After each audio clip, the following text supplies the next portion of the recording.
এখন যে ওয়ার্ডটি নিয়ে আলোচনা করব সে ওয়ার্ডটি পরিচিত কম হলেও একটি টার্ম হিসেবে ব্যবহার করা যায়। দেখতে পাচ্ছেন diaspora.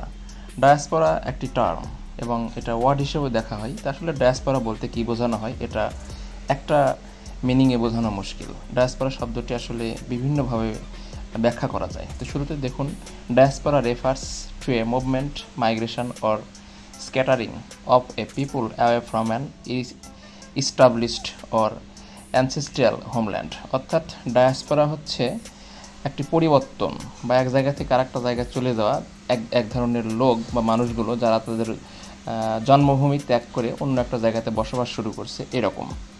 It often refers to a group of people who live outside their native country but maintain connection on it।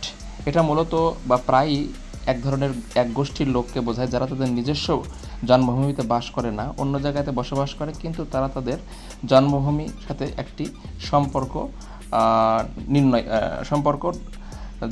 মানে সম্পর্কের বন্ধনটা টিকিয়ে রাখে এরকম আর কি।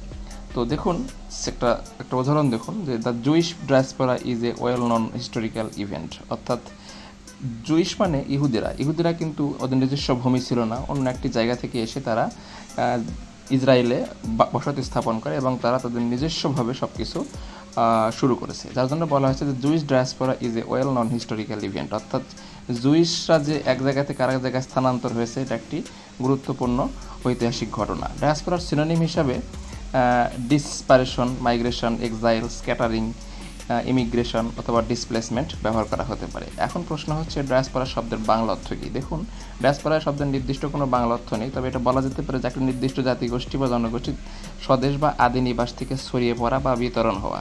সাধারণভাবে অন্য দেশে বসবাস করলেও নিজের শিকড়, সংস্কৃতি, ঐতিহ্যের সাথে সংযোগ রাখে এ ধরনের জনগোষ্ঠী।